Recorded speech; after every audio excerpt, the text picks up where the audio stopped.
Rolex.com here. So we're going to go check out this video called How Jaren Jackson Jr. Spent His First $1 million in the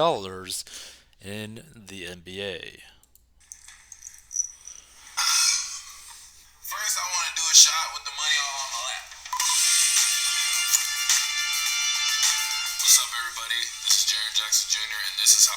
By the way, you can already tell that this guy loves to have fun just from doing that shot. I spent and saved my first $1 million.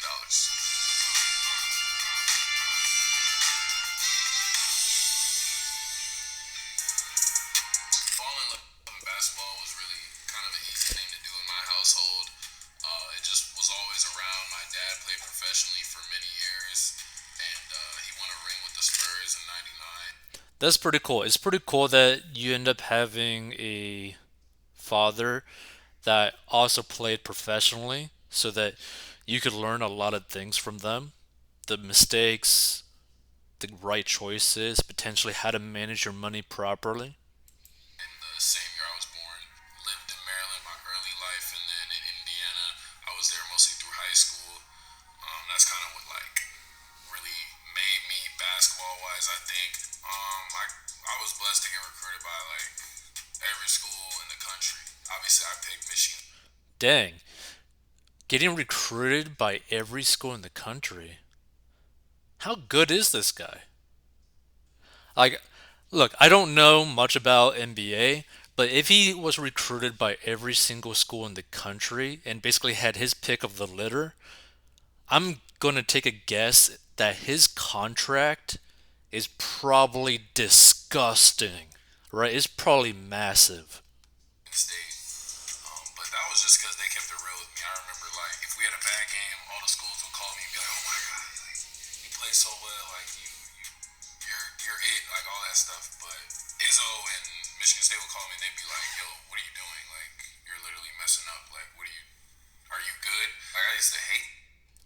That's actually pretty cool because then he knows that if he were to go to that school, because they end up calling him out on his bull crap, then he knows that he would end up actually improving his skill set if he were to actually go there because they're not going to sugarcoat anything. That's actually a pretty smart thing.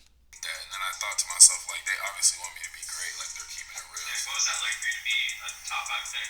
I was more thinking about coming back for my second year. I went to Izzo's office and I was like, "Yo, I'm trying to stay. Let's run it back." My guy. And he basically laughed at me and he was just like, "What are you doing? Get out of here, man. I don't know." And then he drove me to class. He was like, "Yep, this is kind of symbolizing you moving on." And I was man, when I Wow, okay. Now that's actually really interesting. So he was actually, from what I'm getting, is that he actually wanted to spend more time at the school's program instead of actually just immediately trying to get drafted. But they were like, no, go get drafted. That's pretty cool. But also, that means that they were actually looking out for his best interest, not necessarily the school's best interest. Because obviously, the school could just be like, hey, stay with us, improve your skills, because the school knows that they can make way more money if he were to stay on with them. So I think that's pretty awesome to see that, you have coaches and a team basically being like, hey, it's time for you to move on and to move on to something bigger for you. That's pretty cool. That's actually really awesome to see because that shows that they were really looking out for him. got drafted, I just remember being able to see the amount I was gonna make kind of hit hard, probably a little harder than I thought it was gonna hit. Here are the details of my rookie contract with the Grizzlies. Again, I'm just taking a guess because I don't know NBA, I don't know basketball at all. I bet you his rookie contract is I don't know 15 million or something, and maybe got an extension or something for oh no, nine figures. I don't know. I don't know about this, right? I have no clue about NBA at all. But I'm going to take a guess that this is probably a disgusting amount of money. Drafted fourth overall by the Memphis Grizzlies, signed a 4 year, $29.28 million rookie contract in 2018, which, by the way, it's 2022 now. That is a lot of money. And then I remember, Signed a 4 year, $105 million rookie contract extension in 2021. So technically, I was kind of partially right that he did end up getting like an extension for nine figures. But oh man, just imagine getting like a contract for like pretty much $30 million when you're an extremely young adult, maybe still a teenager, because I don't know how old he was. Like that's crazy to think about. Like that is so much money. So much money. remember my dad coming up to me and being like, I just made more than he made on one night, basically. Now that's crazy. That means like if he means that he literally made more than his dad made in his whole career, that is so crazy. But that also goes to show you where the money is. It's all pretty much in entertainment. It's all where all the eyeballs are, right? And the reason why these NBA players get paid so much money is because the attention is on them. The eyeballs are on them. That's why they get paid so much money. That all happened when I was like 18. 18? Oh my god. $30 million at 18. That is disgusting. So it's just hard to comprehend all that because you're just growing up, you're just flowing through it, you're a kid, you don't know. But once you put your pen on paper, sign something, go for it. Like once that happens, like you get your big boy pants on, like it's the show, it's time. Like I don't even think it still has really hit me, you know. First of all, I want to say this is like damn near therapy for me. You don't get to reminisce about all these moments, which is really crazy. Like I probably take some time, but even since I was drafted, I've just been on the go. All right, now you guys know. That's crazy. But also, that's a good sign for him just speaking like that because that also kind of goes to show you just how serious he's taking the NBA. Now, again, I have no clue about him. I don't know the NBA at all. Like, I really don't know sports at all, other than like the UFC. But for him to be so focused on his sport, increasing his craft, is a pretty amazing thing to see. I made my first $1 million. This is how I spent my first $1 million. When you get a lot of money, make sure you invest it, put it into a fund, get people around you trust to help you and give you advice with your money. For me, basketball isn't gonna be forever. You're gonna want to make sure you have money for your kids, your future Wait, so he only invested $200,000? Ugh, that's pretty low. kids, whoever. It's just a responsible thing to do. I just want to get that out the way. And it seems boring. It's not boring. Still, $200,000 is still pretty low, right? Like that's really low for like an investment. In terms of like I'm just like thinking about his like ratio because even though this says, like within his like first $1 million, right? I'm still keeping in mind of the ratio of his $30 million 4 year contract, right? So yeah, he could have put a lot more money towards investments, like as a whole, which he probably did, hopefully. After I invested my money, the first thing I spent money on was probably my watch. I got a gold Rolex, which was around 50K. And And look, this is crazy when you think about it, right?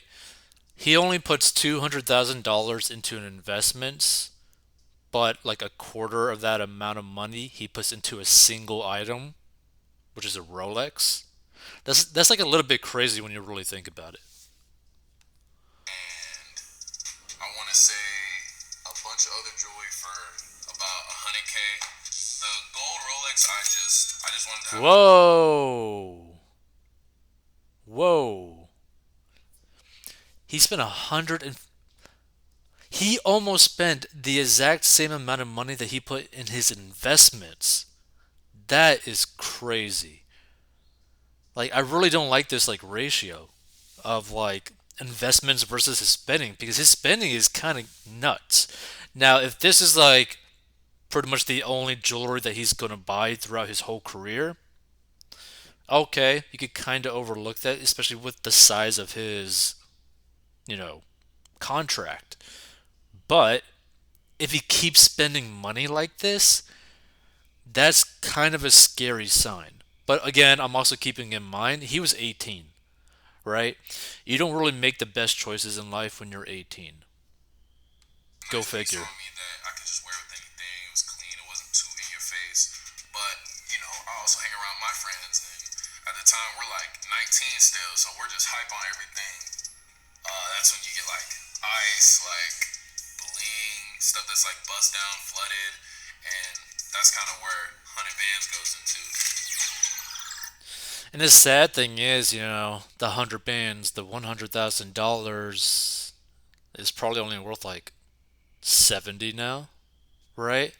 Because this is back when he was like 18, 19 years old, like almost 4 years ago.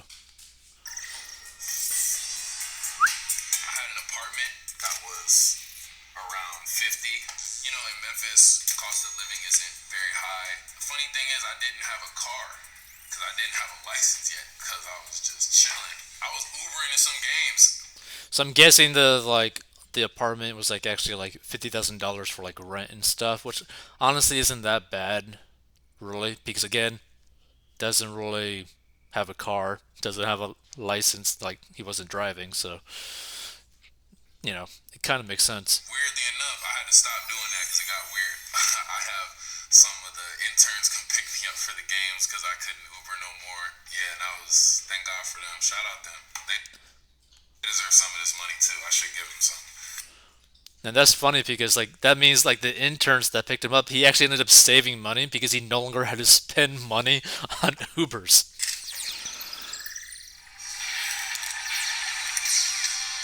Another thing that's really important to me is music. I've been freestyling since I was, I don't know, middle school. It's like, lunch table with your homies at the crib, wherever. I got into recording probably my first year in the league, but I was like, man, I really want to record at the crib. So I was just like, let's do it. And then we bought all the studio equipment at once, which was crazy. That plus all the studio time I spent was probably 50 as well. I make it mandatory the guys come through and make songs. There's some songs that people have been made in my studio. By the way, I mean, this is just like a side note. I think his voice sounds pretty freaking cool. Like just like him talking sounds pretty cool.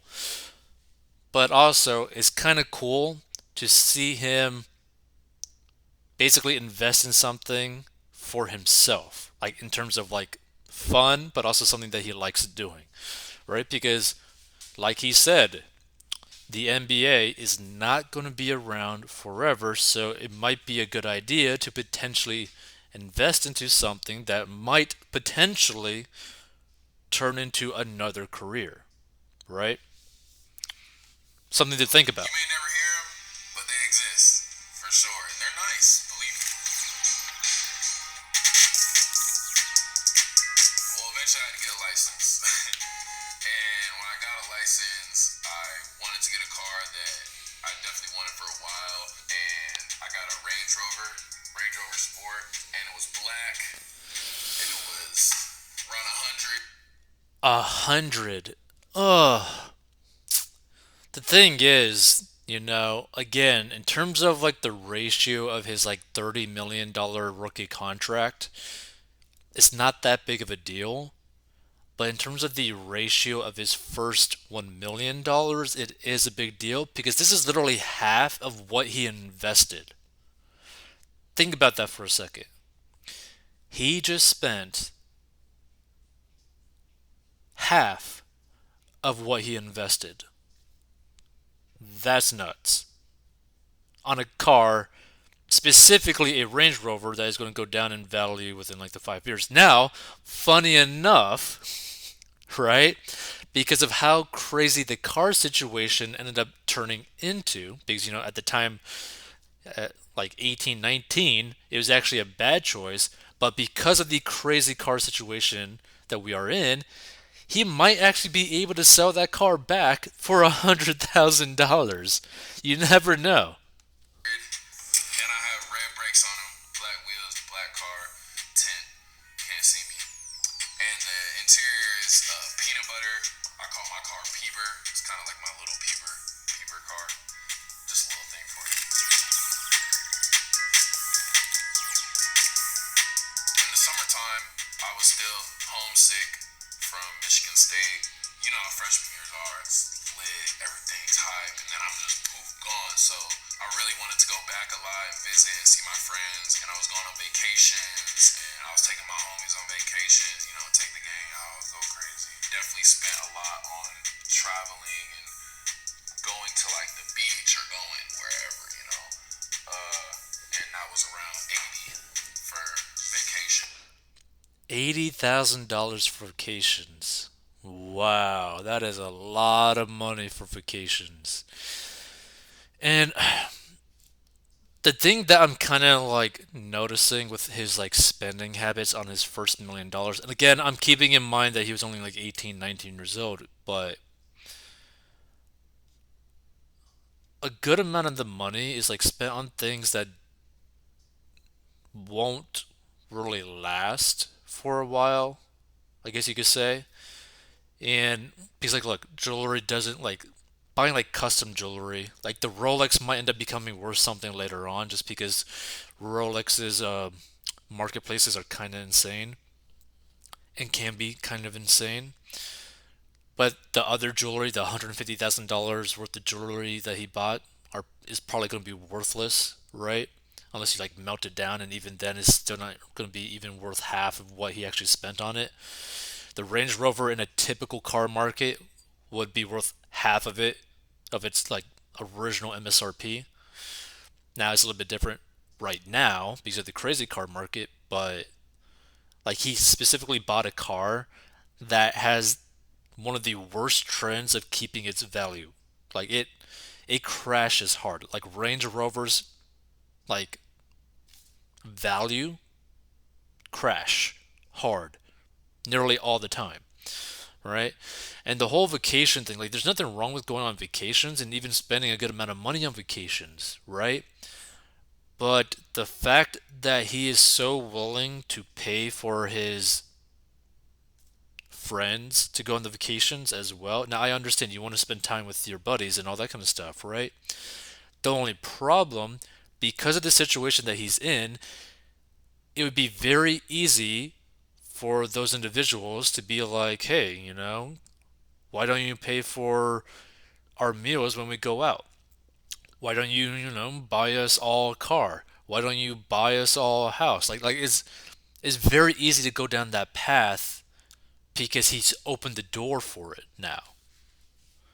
Like it's like the same situation where like lottery winners end up winning the lottery and then like family members or friends come out of the woodwork for help that they just randomly urgently need. You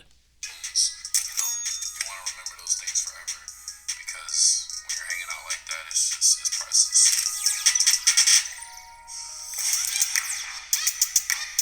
I think this just goes without saying. Clothes mean the world to me. It's never really about what you wear, it's how you feel, but you express how you feel what you wear. If people don't like what they have on, I can tell because I love what I have on sometimes, and I feel like that guy, and then your whole day you feel like that guy, and you go to sleep you feel like that guy, and I spent about 300, and that includes. Oh my god. He spent $300,000 on clothes? You gotta be kidding me. Clothes, that includes working with my stylist. You gotta understand, I'm huge. You know, 7 feet tall, probably still growing. I think I grew last week. I can tell when I grow, my back starts to hurt, all that type of stuff. And you need new clothes. You gotta revamp the closet. Now I understand why you might need like maybe customized clothing because you're 7 feet tall, But spending $300,000 on clothing? Like, what? Are you going to spend $300,000 on clothing every single year or more? Like, there's nothing wrong with spending a good amount of money on clothing, especially because of his income. But if he keeps this ratio of spending money on clothes for all the rest of his money, or I should say, all the rest of his contract, that is some pretty scary spending. Especially when you keep in mind that he only invested $200,000 out of the 1 million. Okay? Think about that. Out of $1 million, he only invested $200,000. He spent more money on clothes than he did for investments. And he even knew, even at that time, that the NBA does not last forever. Think about that. That's crazy, right?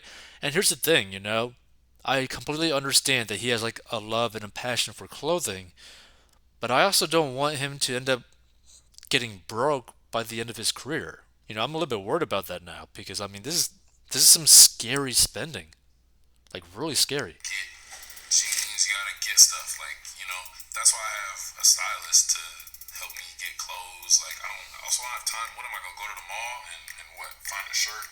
No. My coats have ears. So at the end of the day, I need to get them somehow.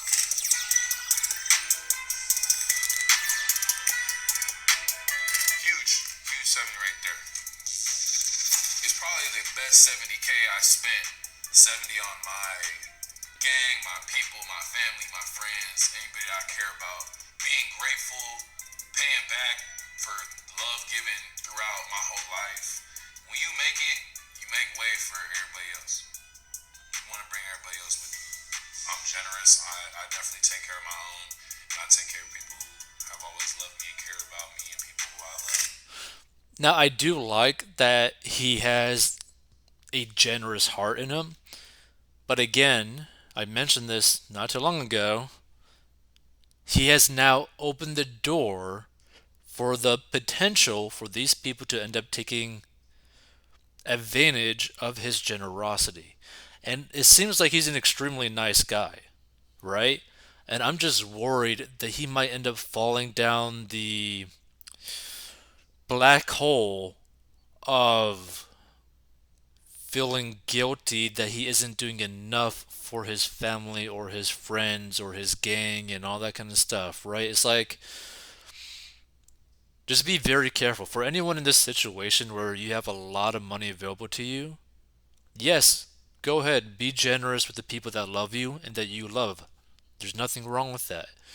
But you also got to keep in mind that money really exaggerates the aspects of people. So if you have a buddy that is really bad in one area, money might end up making that into a crazy thing. So you might be thinking that you're being generous, but that person might ruin their life because of it. So let me go into like a more specific example. Let's say that, your buddy happens to use drugs or something, right? And you end up, giving them money because, they've always like believed in you, they've always taken care of you when you were down, they always talk to you, all that kind of stuff, right? And you gave them money because you love them and you want to take care of them and all that kind of stuff, right? But you giving them money is basically going to go straight into their drug habit, right? And because you gave them so much money, you now ended up basically enabled their drug habit, potentially causing them to go down into a situation of overdosing.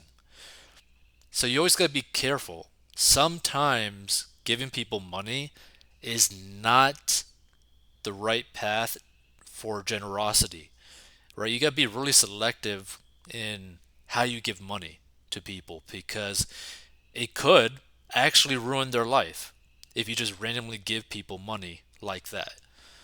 But I really do wish for the best for him and his family and his friends and all that.